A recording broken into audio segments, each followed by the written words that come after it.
అదే RTV app వార్తల్ని క్షణాల్లో చదివే అవకాశం ఉంటుంది. ఒక న్యూస్ పేపర్, ఒక టెలివిజన్ ఛానల్ మీ చేతుల్లో ఎప్పుడూ ఉంటాయి. అఖిల భారత యువజన సమైక్య ఏఐవైఎఫ్ 22వ రాష్ట్ర మహాసభకి శ్రీకాకుళం వేదిక కానుంది. ఫిబ్రవరి 6 నుంచి 8వ తేదీ వరకు జరిగేటువంటి మహాసభల్లో భవిష్యత్తులో నిరుద్యోగ యువతకి ఉపాధి అవకాశాలు కల్పించాలనేటువంటి ప్రధానమైనటువంటి అజెండాతో జరుగుతున్నటువంటి ఈ మహాసభ నేపథ్యంలో మనతో మాట్లాడడానికి ఏఐవైఎఫ్ రాష్ట్ర ప్రధాన కార్యదర్శి ఎన్బాబు ఉన్నారు. సార్ చెప్పండి, మీ మహాసభ నిర్ణయం తీసుకున్నారు? అఖిల భారతీయ సమైక్య ఏఐవైఎఫ్ 22వ రాష్ట్ర మహాసభలు ఫిబ్రవరి 6, 7, 8 తేదీల్లో శ్రీకాకుళం జిల్లా శ్రీకాకుళం రైతాంగ పోరాటం జరిగినటువంటి అలాంటి ప్లేస్లో యువజన సమైక్య రాష్ట్ర మహాసభలు వేదిక అవుతున్నాయి. ఈ మహాసభల సందర్భంగా గత 3 సంవత్సరాల నుంచి మేము చేసిన పోరాటం సమీక్షించుకుంటూనే భవిష్యత్తు ఉద్యమం ఏ విధంగా చేయాలనే అంశాలు ఈ రాష్ట్రంలో అనేక ఉద్యమాలు ఏఐవైఎఫ్ చేశాం. అది జాబ్ క్యాలెండర్ కానీ, గ్రూప్ 1, గ్రూప్ 2 ఉద్యోగాలు కానీ, ఎస్ఐ కానిస్టేబుల్ ఉద్యోగాలు, డిఎస్సి నోటిఫికేషన్ కోసం చేశాం. అదేవిధంగా గ్రామ సచివాలయాల్లో ఖాళీలు ఉన్న భర్తీ చేయాలని, రెవెన్యూ పంచాయతీరాజ్ శాఖల్లో ఖాళీ ఉన్న ఉద్యోగాలు భర్తీ చేయాలని అనేక పోరాటాలు చేసిన ఫలితంగా గ్రూప్ 2 ఉద్యోగాలు నోటిఫికేషన్ ఇచ్చారు. ప్రిలిమ్స్ ఎగ్జామ్ కూడా నిర్వహించారు. అదేవిధంగా ఎస్ఐ కానిస్టేబుల్ ఉద్యోగాలకు చాలా కేసులు పెట్టించుకొని పోరాడితే 7,000 ఉద్యోగాలకు లాస్ట్ టైం గవర్నమెంట్లో నోటిఫికేషన్ వచ్చింది. అయితే అది కొన్ని ప్రాబ్లమ్స్ వల్ల కోర్టు అయినా ఇప్పటికే ప్రక్రియ భర్తీ అవుతుంది. కాబట్టి వీటిపైన నిరంతరం పోరాటాలు చేస్తూనే ఉన్నాం. భవిష్యత్తులో కూడా ఏఐవైఎఫ్గా యువజనకు ఎదుర్కొన్న సమస్యలపైన ప్రాథమికంగా ఈ దేశంలో ఉన్నటువంటి ప్రతి పౌరుడికి కూడా ఉచిత విద్య, ఉచిత వైద్యం, ఉపాధి లేక ఉద్యోగం కల్పించాలి. ఇవి ప్రాథమిక హక్కులు. ఈ ప్రాథమిక హక్కుల పరిరక్షణ కావాలని మేము కోరుతా ఉన్నాం. దేశంలో యువత రోజు రోజుకు నిరుద్యోగం పెరిగిపోతుంది. ఈరోజు ప్రతి సంవత్సరం కూడా ఇంటర్, డిగ్రీ, పీజీ, పిహెచ్డి చేసిన వాళ్ళు లక్షలాది మంది డిగ్రీ పట్టాలు పట్టుకొని బయటకు వస్తూ ఉన్నారు. వారందరూ కూడా నైపుణ్యమైన శిక్షణ ఇచ్చి ఈ దేశ అభివృద్ధిలో పాలకులు వాళ్ళని భాగస్వామ్యం చేయడంలో వైఫల్యం చెందడం ద్వారా నిరుద్యోగ సమస్య రికార్డు స్థాయిలో పెరుగుతోంది. వాటిపైన నిరుద్యోగ సమస్య పరిష్కారం కోసం సమగ్రమైన యువజన విధానం తీసుకురావాలంటున్నాం. అదేవిధంగా Bhagat Singh national employment guarantee act బనేగా ఒక చట్టం తీసుకొచ్చి ఆ చట్టం ద్వారా దేశంలో ఖాళీగా ఉన్న ఉద్యోగాల భర్తీకి ప్రక్రియ చేపట్టాలని ప్రధానంగా కోరుతా ఉన్నాం. అదేవిధంగా ఉద్యోగం ఇవ్వలేని పక్షంలో స్వయం ఉపాధి కల్పించామంటున్నాం. గత ప్రభుత్వాలు అనేకం కూడా వాళ్ళకి స్వయం ఉపాధి కోసం బ్యాంక్ రుణాలు ఇచ్చేవాళ్ళు. ఏదంటే కిరాణా షాప్ కానీ, పంచర్ షాపులు కానీ, కంప్యూటర్ సెంటర్లు, అనేక కోచింగ్ సెంటర్లు ఉచితంగా ఉండేవి. అయితే వాటన్ని కూడా ఉచితంగా అన్ని కూడా రద్దు చేశారు. అదేవిధంగా అందుకోసం మేము కోరుతా ఉన్నాం. ఈరోజు చదువుకున్న వాళ్ళకు ఉద్యోగాలకు వలసలు వెళ్తూ ఉన్నారు. మేధోశక్తి అంతా కూడా విదేశాలు తరలిపోతూ ఉన్నారు. ఈ దేశ అభివృద్ధిలో వాళ్ళని భాగస్వామ్యం చేయకపోవడం చాలా బాధాకరం.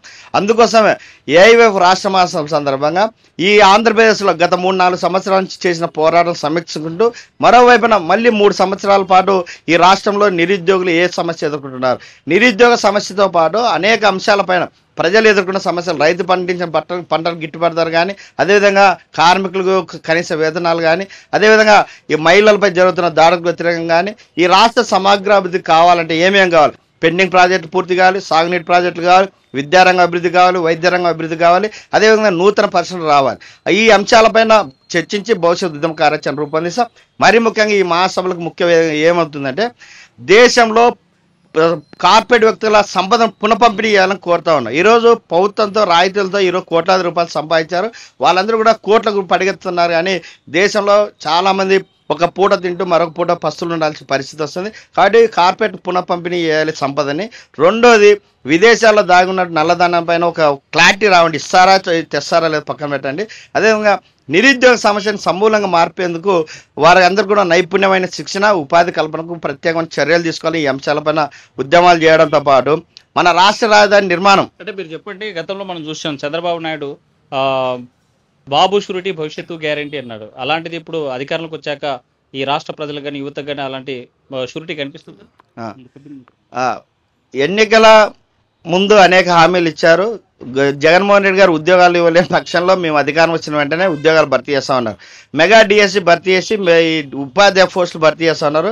బాబు గ్యారంటీ, బాబు షూరిటీ అనే పేరుతో పెద్ద ఎత్తున ప్రచారం చేశారు. కానీ ఈరోజు అది ఆచరణలు కావడంలే. మెగా డిఎస్సి కానీ ఇతర ఉద్యోగాలపైన ఇంకా 6 నెలలు 7 నెలలైనా ఒక యువజన రంగం పైన ఈ మంత్రివర్గం సమావేశాలు ఇప్పటికి 14 నుంచి 15 ఉప మంత్రివర్గాలు జరిగాయి. కానీ యువజన రంగం పైన డిస్కస్ చేయలేదు. కాబట్టి మేము కోరుతా ఉన్నాం, మేము కొత్తగా అడగడం, ఈ రాష్ట్రంలో ఖాళీగా ఉన్న ఉద్యోగాలు ఏవే ఉన్నాయి శ్వేతపత్రం విడుదల చేయాలి. ఆ ఉద్యోగాల భర్తీ కోసం ప్రక్రియ ఏర్పాటు చేయాలి. ఉద్యోగాలు లేకుంటే నిరుద్యోగ భృతి ఇస్తా ఉన్నారు, నిరుద్యోగ భృతి అని ఇవన్నీ కోరుతా ఉన్నాం. అదేవిధంగా కాంపిటేటివ్ ఎగ్జామ్స్ జరుగుతున్నాయి ఈరోజు, గ్రూప్ 1 గ్రూప్ 2 అదేవిధంగా ఎస్ఐ కానిస్టేబుల్ ఉద్యోగాలకు. ఇంతమంది ఎస్సీ బీసీ స్టడీ సర్కిల్ ఉండేవి, అదేవిధంగా ఉచిత కోచింగ్ ఇచ్చే వాళ్ళు ఉచిత వసతి ఉండేవి. ఈరోజు అవన్నీ కూడా నిర్వీర్యం అయిపోయినాయి. అందుకోసమే గవర్నమెంట్ ప్రకారము చదువుకున్న వాళ్ళందరికీ కూడా మీరు మెరుగైన సౌకర్యాలు లభించి ఈ ఆంధ్రప్రదేశ్ అభివృద్ధిలో మీరు భాగస్వామ్యం చేయండి. అది మరీ ముఖ్యంగా ఈరోజు ఏం కోరుతాను అంటే కోట్లాది రూపాయలతో ఈరోజు రాజధాని అమరావతిని అభివృద్ధి చేయాలని చేస్తున్నాం. ఓకే, రాష్ట్ర రాజధాని అమరావతి ఒకటే అవసరం. అక్కడ భర్తీ చేసే ఉద్యోగాల్లో 26 జిల్లాల వాళ్ళకు భాగస్వామ్యం ఉండాలి. గతం హైదరాబాదు ఫ్రీ జోన్ ఉండడం ద్వారా అక్కడ అన్ని జిల్లాల వాళ్ళకు ఉపయోగపడ్డాయి. ఇప్పుడు కూడా సెక్రటరియట్లో భర్తీ చేసే ఉద్యోగాలు ఫ్రీ జోన్ కావడం ద్వారానే ఉపయోగపడుతుంది. కాబట్టి ఫ్రీ జోన్ చేయాలనే అంశం పైన ప్రజల్లో విద్యార్థులు పెద్ద ఎత్తున చర్చించి దీన్ని ప్రచారం చేయడంతో కూడా ప్రభుత్వంపై ఒత్తిడి తెచ్చే విధంగా ఈ మహాసభలు ప్రధాన అజెండాగా తీసుకొని పనిచేయడం జరుగుతుంది. అదేవిధంగా విశాఖ ఉక్కు ఫ్యాక్టరీ పరిరక్షించాలి, పోరాటాలు చేశారు, అనేక పోరాటాలు చేసి 11,000 కోట్లు ఇచ్చారు, దాన్ని స్వాగతిస్తాం. మీరు తూతు మంత్రం కాకుండా ఆ ఉక్కు ఫ్యాక్టరీ లాభాల్లో ఉంది, దాన్ని మరింత పటిష్టం చేసి అక్కడ ఉపాధి కల్పించాలి. రెండోది అత్యంత రాయలసీమలో కడపలో ఉక్కు ఫ్యాక్టరీ ఏర్పాటు చేయాలని కోరుతాం. రాయలసీమలో 100 సంవత్సరాలకు సరిపడే ఖనిజ సంపద అనేక ఉందని ఈ రాయలసీమ జిల్లాలో చెప్తున్నారు. కాబట్టి దీనికి అనుగుణంగా ఉక్కు ఫ్యాక్టరీ ఏర్పాటు చేసి ఈ 4 జిల్లాల నిరుద్యోగులకు ఉపయోగం ఉంటుంది.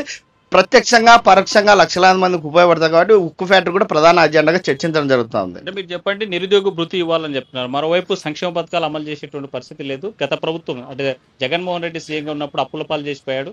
సో వృద్ధి రేటు చెందితే 10% వస్తే తప్ప చేయలేని చంద్రబాబు చెప్తారు. దీని ఏంటంటున్నారు?